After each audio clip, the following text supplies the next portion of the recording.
Welcome into this week at Gridiron Icon. I'm really excited this week. I have a friend in the building, so to speak. We are joined by JJ Peters, host of the Sportstown podcast. If you haven't checked him out, we'll talk more about that as we move on to this episode. But JJ, I'm excited to have you, man. Thanks for coming in.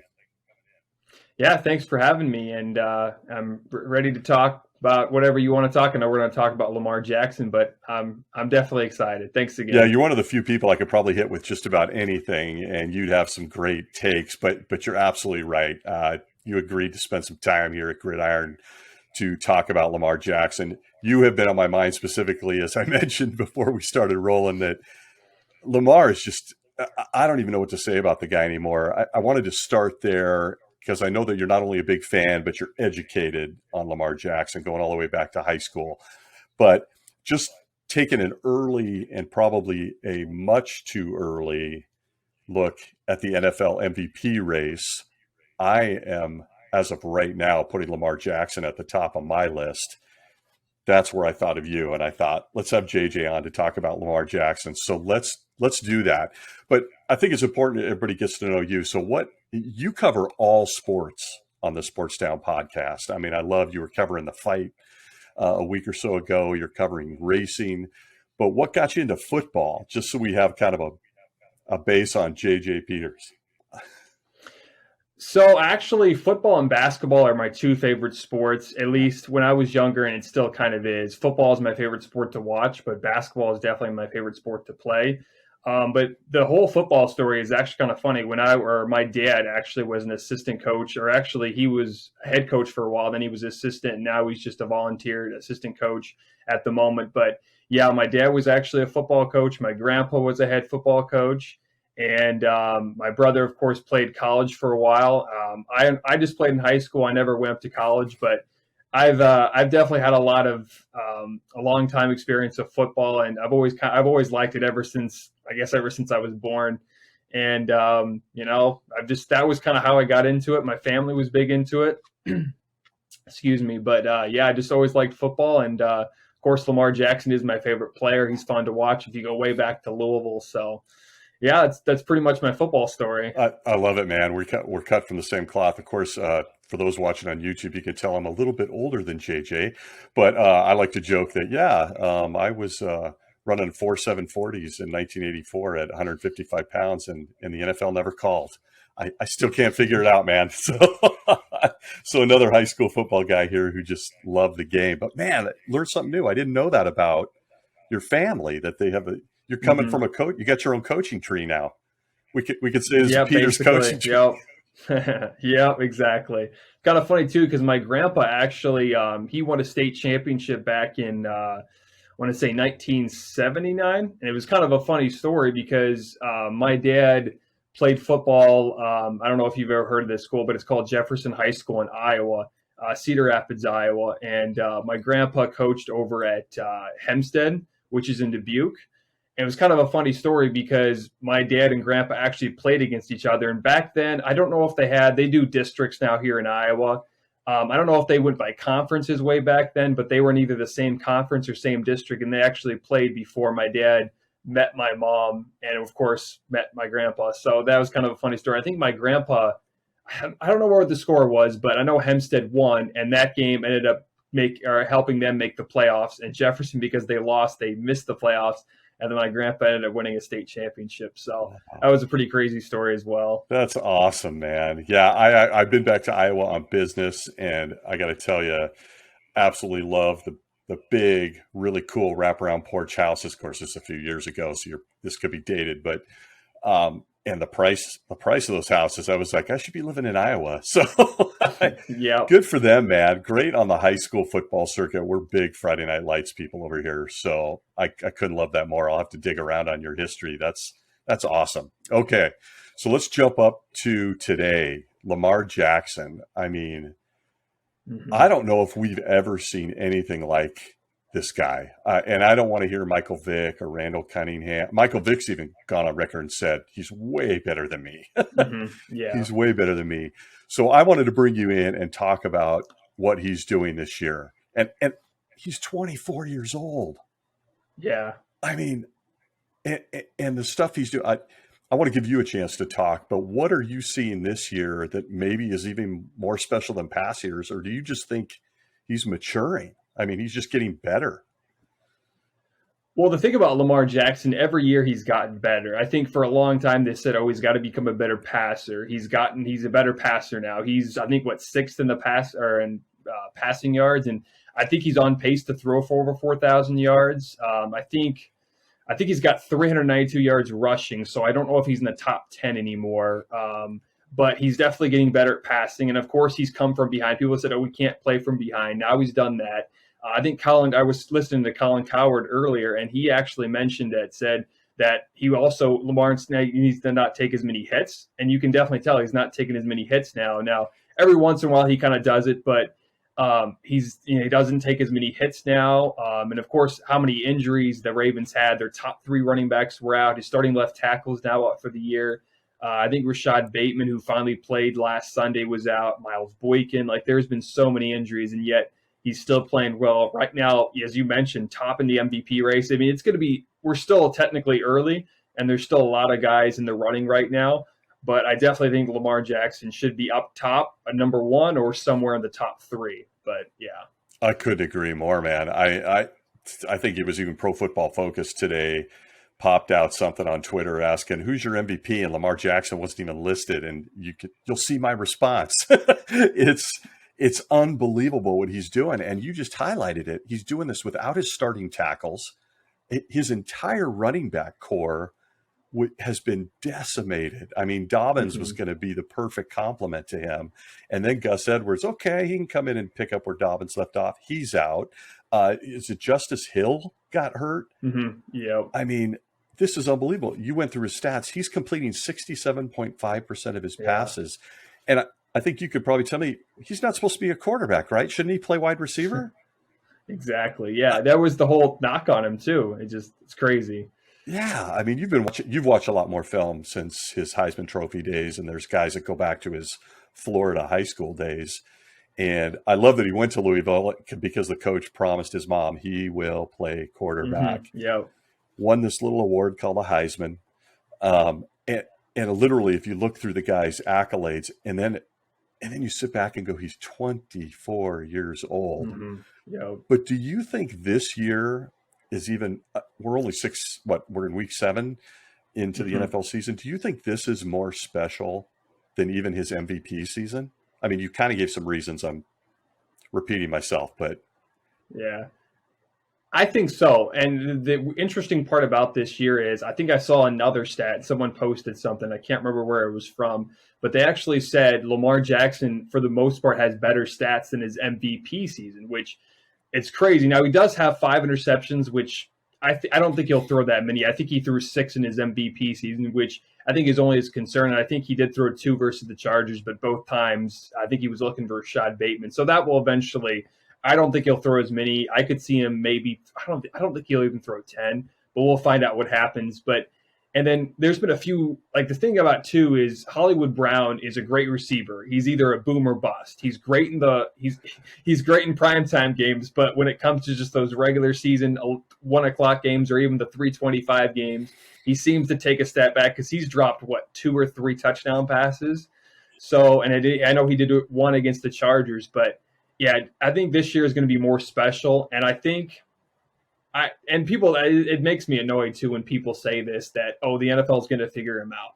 They're not going to figure him out. It's year 4 by now. Like if they would have figured him out, it would have been by year 2 or year 3, but they haven't figured out. But just the way he's played this year and just the way his stats are even better. So I feel like this will be more special than his MVP season. Yeah. And how dumb is that commentary? They'll figure him out. We're in year 4. He's 24. He's won an MVP. He was MVP of the 2019 Pro Bowl. I could go down a list of all of his stuff. He's got one of the highest passer ratings in NFL. He's got the highest NFL passer rating for someone at his age with 500 passes in history. This guy's supposed to be a running back and receiver. That's what all the scouts said.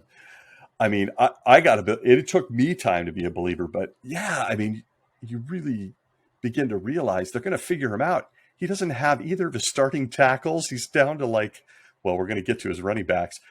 And what about the receiver? So you brought up the Charger drop with Hollywood, but how about that Lions game where Jackson threw a couple of dimes to Hollywood Yep. and he just dropped him? And then who came back and won the game on a 4th and 19? Yep. And the thing about that too is like and probably year 2 or year 3 he wouldn't have been able to do that, but this year he's improved so much, and I think he threw it to Sammy Watkins, which Watkins I think is a nice number 2. I don't think he'll be there next year in Baltimore, but I do think I do think the 4th and 19 was huge, and it was a big step because I think 4 of the 6 games, except for the Chargers and the Broncos, he's made a comeback to tie the game or to take the lead. So it's just been crazy. And yeah, Hollywood Brown is either boom or bust, which is very frustrating to watch. God, he drives me nuts because clearly he's got the talent. But you're right, that Lions game I was watching closely, and I thought Jackson was going to lose that game, and the game should have been a blowout by 2 touchdowns. And Brown just caught those 2 dimes. I mean, and he dropped them, so you can't put that on Jackson. And man, what about this kid's demeanor? Like, his teammates are dropping balls. He's down to 3rd and 4th stringers and street free agents. Is there a more cheerful guy in a win or even a loss than Lamar Jackson? Like, how can people not love this guy? Exactly. Yeah. I just think that if you don't like him, I mean, it's a cliche word, but you're a hater. I mean, Lamar is such a great guy. And the thing about it is interesting too, is I know I talked about this a little bit on my recent podcast, but Mike Florio hates that he doesn't have an agent, but he's going to save so much money if he doesn't, because I know he does it with him and his mom, but I think, and yeah, the way he carries himself is just incredible. And I don't think that will ever change. I think that will always be the same. And I don't know why people wouldn't like him. I just feel like they're a hater, or maybe they're a fan of the Steelers, or maybe a fan of the Browns, or that's the only thing I can think of why they would not like Lamar Jackson. Yeah, you got to be whack. I mean, even the players, opposing players, love Lamar Jackson. Like, they're terrified of him. But yeah, that whole agent thing in Florio, he just bangs that drum all the time. And I'm thinking to myself, that's the next frontier they're going to dig on him. Like, oh, he's not smart. He's clearly real smart to keep that money, that percentage that he'd pay an agent. God, I don't know. I'm really on the Lamar Jackson bandwagon in 2021. And I got to be very honest. I was critical in the past on a subject I want to get to you with, and that is staying healthy. But just kind of sticking there. Yeah, the Sammy Watkins experiment, I mean, I think that's about done. So once again, they go out and try to get him a number 1, and Watkins is out with hamstrings, as he's been on the Rams, the Bills, the Chiefs. You know, I feel bad for Watkins, but that's the deal. So again, he's down to Hollywood Brown. Do you think at this point, what are you seeing in his relationship, I guess, with him and Mark Andrews? Has he become his guy at tight end? Mm-hmm. Yeah, I mean, I feel like the relationship is just, I don't know, I said the relationship, but the connection is definitely there. It's similar to Patrick Mahomes and Travis Kelce, or Derek Carr and Darren Waller. Or even, you could even go out to say, you can even go and say Brady and Gronk. That combination is great. And I feel like Lamar Jackson and Mark Andrews, that is an excellent combination. And imagine if you had Nick Boyle, who was also out, is really good blocking tight end. It's just, I feel like the connection's great. Not a lot of people mention it, but I think Mark Andrews, Lamar Jackson, that's one of the best combinations in the league if you really think about it. Yeah, God, he was a stud in college too. Andrews that as well. But yeah, man, this all just kind of, this is why I was thinking about you and I was thinking about Lamar. Like, this is all kind of going unsaid in the NFL after 7 weeks. What Lamar Jackson is doing with nothing. Like, this isn't his MVP season when he had all these stars and studs and veterans around him. He's putting that team on his back. And folks, if you're, in my opinion, you probably agree with this because you love him, but if the Ravens don't have Lamar Jackson, what are the Ravens? Like, they're probably winless. Yeah. And I mean, even when they had Joe Flacco, they were solid, but you could definitely tell they were missing something. And I think when Lamar took over, the Ravens were 4-5. And instantly he was 6-1 as a starter. He helped them make the playoffs. He saved John Harbaugh's job, because I think if in the end of 2018, if they didn't make the playoffs, he was probably out. And of course, Harbaugh's still probably thanking his lucky stars right now. But I do think the combination between Harbaugh and Lamar is great, and you can tell they have a great relationship. And like I think it was against the Chiefs, and almost every time, if it's like I think it was 4th and 2 or something against the Chiefs. I was going to bring that up. He's like, "Do you want to go for it?" He's like, "Absolutely." And I feel like some coaches wouldn't do that. Not even Matt LaFleur and Aaron Rodgers even do that together. And you can definitely tell that there is a great connection between both Harbaugh and Jackson. So, I was going to bring up that I don't think there's been a cooler moment in the NFL this year than the cameras catching that. Lamar, you screaming at him, "Do you want to go for it?" All right, get it done. Walks away like, I mean, that's total confidence, and that's from a guy who was a special teams coach. I mean, Harbaugh probably survived based on that draft pick of Lamar Jackson at that point. Yeah. Great point. So, okay, looking ahead now for what he's doing, because I think we agree he's really special. When we're taking a look now at a game right around the corner, it was just announced that Le'Veon Bell was elevated to the team from the practice squad. How do you think that impacts Lamar, either good or in a bad way? Because Bell's kind of got that reputation of being a kind of a malcontent or, kind of a diva thing. But this is Lamar's team. What do you think the impact's going to be of Bell, good or bad? I think it's going to be all right. I mean, he's been with the team for how long now? And I feel like it's been fine. If you go way back to 2019, the free agency when Bell signed with the Jets, the Ravens they didn't sign him, but they definitely had an interest in bringing Bell. And I think Lamar even said, I would love to have us to sign with our Le'Veon Bell. And I think Le'Veon Bell actually was intrigued to go to Baltimore, but the Ravens didn't really offer him a contract. And I don't think they were going to pay him because instead they got a lot cheaper option of Mark Ingram, and it worked out great. And I even thought that there was a chance back then that Bell would sign with the Ravens, but it didn't end up happening and ended up being better for the Ravens because, Mark Ingram was great, and that was the year they had that 14-2 season.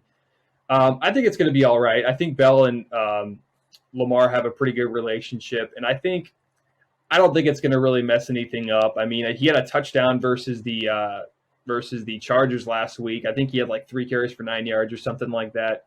But I don't really see a problem. I don't think Le'Veon Bell is going to be back next year because he's like the team's 3rd or 4th string running back. So I think it's going to be all right. Yeah, I think it'd be really, I mean, can you imagine if you're a Ravens fan, people are probably really hoping for the 2016, 2017 Le'Veon Bell to help out Jackson because he is carrying the team week in and week out. So, I mean, it'll be interesting. But Bell's never had a better chance. He's got an MVP quarterback, and he hasn't had anything like this since the Steelers. So I think it's going to be interesting. So here's my I wanted to share one other thing with you here and with the listeners. I recently, and go check this out, shameless plug time, go check out our Last Gridiron Icon podcast where I talk with Matt Waldman, probably someone you know. He's an absolute legend in Twitter football geekdom. For those of us that like to watch film and break down his stuff every Sunday, he's the creator of Rookie Scouting Portfolio. Go check out Matt. But he said something that I bet you would put a smile on your face. Said, "Can you imagine Lamar Jackson on the Cleveland Browns?" Oh my goodness, that would be incredible. Like, they have so many options, and unlike the Ravens, they actually have 2 legitimate number 1 receivers. So, and Chubb and that running game. I mean, can you imagine the options and RPOs? I mean, they're probably I mean, Matt made the point I had never thought of. They're probably rolling the NFL. And they got a good defense. I mean, yeah. So I bring that up to you because I know you'd appreciate it, but also because it really speaks to what Lamar Jackson's doing with the Ravens. It's just incredible this year. I can't say it enough. So here's the $10 million question I have for you. Final question on Lamar Jackson here. Do you think, based on what you know of him and watching him all these years, is he going to be able to stay healthy? Like, forget he's a receiver, he's a running back crap. Can we keep this guy healthy? Because he is one of the stars of this league. I think he can stay healthy, and just as long as the Ravens can get him a good offensive line, and of course the NFL is going to continue to protect quarterbacks. I mean, he finally got a roughing the passer call against the Colts back in Week 5, which I think he was pretty excited about. And I think too the NFL is going to start trying to protect more mobile quarterbacks because almost every NFL quarterback, or at least half the quarterbacks in the league right now, are mobile. And I feel like by the time in 10 years, almost every quarterback is going to be mobile.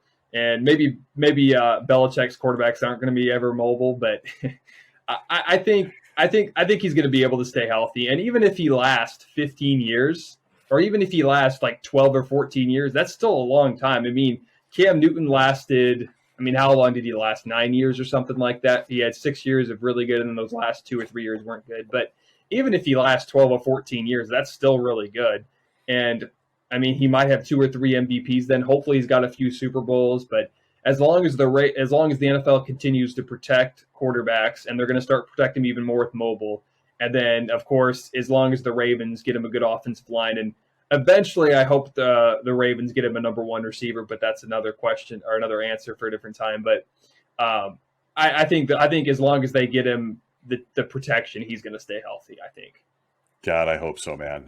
I couldn't agree more. I really, really want to see him. I mean, God, a 13, 14-year career from a guy that mobile is really special. None of the guys that people like to compare him to lasted that long. Have you been hearing these comparisons to maybe Trey Lance? Like people are saying Trey Lance, and I'm like, stop it. Just stop it. A little bit. I mean, Trey Lance isn't a bad quarterback. We'll see what happens. I think him and Mac Jones will probably be the best quarterbacks of that draft. But it's just different. I don't know if there'll be ever a quarterback Lamar. It's just, I mean, there'll be quarterbacks similar, but not the exact same because, I mean, you have to go – there's just no one like Lamar. Michael Vick, of course, is the answer a lot of times what people say, but I feel like he was more compared – and he's not like him, but I feel like he was more like a Randall Cunningham, and you have to go way back in the day. But again, there's really nobody like Lamar. You can have similarities like, again, a Randall Cunningham or Michael Vick, but there's no similarities. And eventually, I think at the same time, he's gonna continue to grow as a passer. I think he will continue to grow as a passer, and eventually he won't run as much because, of course, as you get older. But I think he'll be fine. And I don't know if the Trey Lance is a great comparison. It's a decent comparison, but no, I don't like really. it. I'll be honest. Yeah, I'm not sold on Trey Lance yet. It's way too early. But when I watch Trey Lance, I see a little bit more of a Dante Culpepper. Mobile, athletic, bigger, thicker frame. The guy that reminds me maybe closest, and it's not even close, so it's not good, is Justin Fields. But even when I watch Justin Fields, I see more of a Steve McNair. And again, a bigger guy, athletic. I mean, with Lamar, if they ran one of these trick plays where they run him out and he pitches it and he's out at the wide receiver out wide, every other quarterback in the league, they're barely paying attention. The corner's like, whatever. If Lamar goes out there, I mean, you can't put him anywhere in a play, and he's the offense. So, wow. Okay, you can tell I'm a little giddy about Lamar Jackson right now. I'm just blown away at what he's doing. So, good stuff, my friend. Okay, so let's move into what is our favorite segment with our guests, and that is our 2-minute drill. This is where we get to learn a little bit more about JJ Peters and the Sportstown podcast host, if you will. So we are in the red zone, 2 minutes. Eventually we'll have little whistles that blow right here. Not yet. But JJ, we're going to go deep on you for a minute. What's your beverage of choice on game day? It really depends. Lately I've been just drinking water. I'm not really a beer drinker, but I mean, I'm more of just a water guy. Every once in a while, I mean, if I do end up having pop, it's like a Diet Mountain Dew or Diet Pepsi or something. It's more just like water, to be honest with you. Hey, man, that's how you come from a good family of football guys. They're like, hey, man, hydrate. Yeah. I got to ask that question because, man, you wouldn't believe some of the answers. They're hilarious. I absolutely love it. Okay, I don't even know if this one applies. That's how blind I am on this one. Xbox, PlayStation, or PC? What lives in your world? Not really a PC guy. Back in the day, we played PC a lot, but that was because we didn't have an Xbox or PlayStation. I actually currently have an Xbox, and the only reason why I got an Xbox is because all my friends had Xbox, and then like a year later, everybody got PlayStations, and like, oh crap, now I'm just stuck or whatever. But I don't know. I don't really play a whole lot now because I barely have any time, but I guess I'll just say I'm an Xbox guy. I got to tell you, man, you churn out some great content. I'm trying to figure out when you'd even be able to turn on an Xbox by all the stuff you're turning out for us. So good for you. I'm an Xbox guy too, for the record, and extremely limited. Like kids play it more than I do. Okay, you already answered our football, baseball, basketball typical 2-minute drill question. We know where they rank, but you're drafted into the NFL, man. Who's your team, and what's your jersey number? Well, my jersey number is probably 5. I've liked that jersey for a while. Of course, I like 8 because of Lamar, but probably go with 5 because I think my junior and senior year for basketball, I was number 5. I think my junior year for football, I think it was 87, I want to say, somewhere around those man. 80s, but definitely a 5, especially now that I think I played tight end and D end. And if I got drafted in the NFL as a tight end, of course, I think I can wear 5 as a tight end, I think is how the new number changes are. But I'd probably go 5. And, of course, I just say the Ravens because play with Lamar Jackson. You must be tall, man. I mean, we've never met in person, but you must be tall. Little defensive end, little tight end, little hoops. I'm about 6'3", so. Oh, okay. Yeah, you're taller than me, man. I'm about your age, though. 87? Yeah, right. Okay. I'm the old guy on this one. Very good. Okay, so number 5, who's your team? Did I miss it? Who's going to draft you? Where are you playing? Probably Baltimore. I mean, and it also depends, too, on how I'm going to be used. And tight ends are definitely used well in Baltimore's system. I don't know. It'd probably be fun to play in the Chiefs system, too, because the way they run their offense and the way of course, Brady really likes his tight ends as well, but I'm just going to stick with the Ravens for now. Yeah, I was going to say Shanahan in San Francisco, too. George Kittle. Yep. But look out, Mark Andrews. You're going to the bench, buddy. You're a backup. I don't know about that. But I think I know the answer to this. Favorite NFL player of all time? It's Lamar Jackson. I mean, I like Teddy Bridgewater as well. Way back in the day, I liked to watch Calvin Johnson. He was so fun to watch. But definitely Lamar Jackson, probably. So I'm going to throw one at you. You're not expecting the 2-minute drill. Who's your favorite hoopster? You like basketball? Yep, Kawhi Leonard, hands down. He's my favorite player. Whoa. Yep. Whoa, the quiet assassin. He just kind of goes about his business. Nice. Huge Kawhi fan. Back in the day, I was a Tim Duncan fan, but then when he started getting older, I started watching a lot of Kawhi, and I'm like, this guy's going to be so good. And, of course, he's got 2 Defensive Player of the Years, 2 Finals MVPs. When healthy, when healthy, I think he's the best player. Not a popular opinion, but when healthy. Of course, he's not healthy this year, but still. Oh, it's not the other guy in LA. I'll take Kawhi Leonard over that guy, and we'll just leave that controversy for another podcast. But I love guys like him, and I love Giannis. They just go about their business. Good dudes. They bring it every game. Good choice, man. Kawhi Leonard. Okay. Who's your most underrated NFL player of all time, off the top of your head? Most underrated. Wow, that's a tough question. Of course, when Matt Stafford was in Detroit, I thought he was very underrated. Oh man, that's a good question. He blindsided you with that one. Yes, he did. Man, like I said, Matt Stafford when he was in Detroit, very underrated. No one really talked about him. Even Chris Collinsworth went on. I think it was on. I don't know what week. It might have been preseason or something. But he was like, just watching his games, I didn't realize how good a player he was. And of course, now with the Rams, he's balling. But man, that's a very tough choice. I love that choice. I love that choice right now. As a diehard Rams fan, he's very underrated. Yeah, and of course this year people are finally seeing how good he is, especially in that Sean McVay offense. And I kind of feel sorry for Jared Goff, but at the same time, it's like I don't think he's going to be in Detroit next year. But I mean, that's another question. That's another question for another day.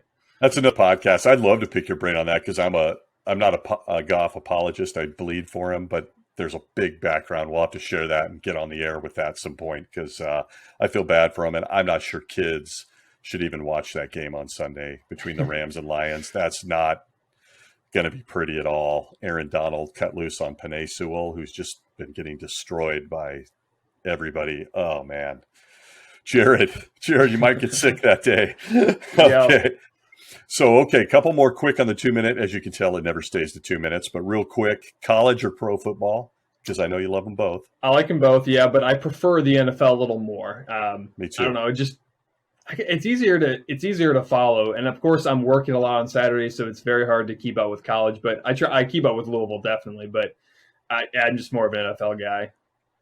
We're in the same boat, same guys. Okay, and then quick, so we can get a tick inside your mind and your sense of humor. Anchorman, Step Brothers, or Talladega Nights, Ricky Bobby. You can only watch one. That's a tough choice. All of Or those do you are even good. care? You might look at me and go, dude, I don't even care. I like Will Ferrell. He's hilarious. Oh man, it was Those three are tough. yeah. It was Talladega Nights, Anchorman. What was the other one? Step Brothers. Ooh, I like Step Brothers, but I'm gonna take my choices down to two, and that's gonna be Anchorman, and then of course Talladega Nights. I'll probably go Anchorman just a bit over Talladega Nights, but basically any type of Will Ferrell movie is gonna be hilarious. I love it, man. You ranked them exactly like I would have. I mean, that's Anchorman on a slight edge, but when you get up in the morning and piss excellence, as he says, you can love Will Ferrell. All right, man. Well, thank you, my friend JJ Peters. We got a snapshot into you in our always overtime 2-minute drill, but we appreciate you coming on, folks. If you have not taken the time to subscribe, connect, and follow JJ, please do so at the Sportstown Podcast on Twitter, YouTube. Where else can we find you, man? So on social media, you can get me on the podcast on Twitter, Instagram. I'm more active on Instagram than anything, and then of course Facebook. Not as active, but I still try to be somewhere in there. And then of course I just got onto TikTok like a month ago, and I've released one video, but I really don't know how I'm going to do it yet. I'm still trying to do that as well as YouTube Shorts. But you can also check my podcast on YouTube. That's the most common place, and of course Apple Podcasts, Spotify, pretty much wherever you get your podcast, I'm going to be there. But YouTube is definitely the most active.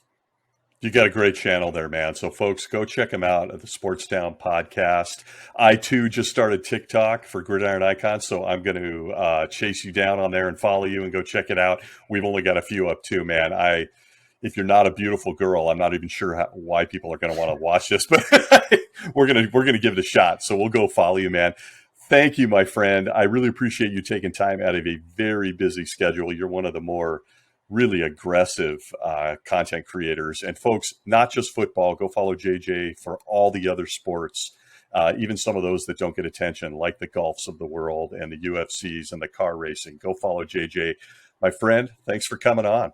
Yeah, again, thanks for having me, and check out the Sportstown Podcast. We will do so, and we'll connect when Lamar wins his trophy later this year. Can't wait. Yep. All right, folks. Thanks again. We'll see you soon.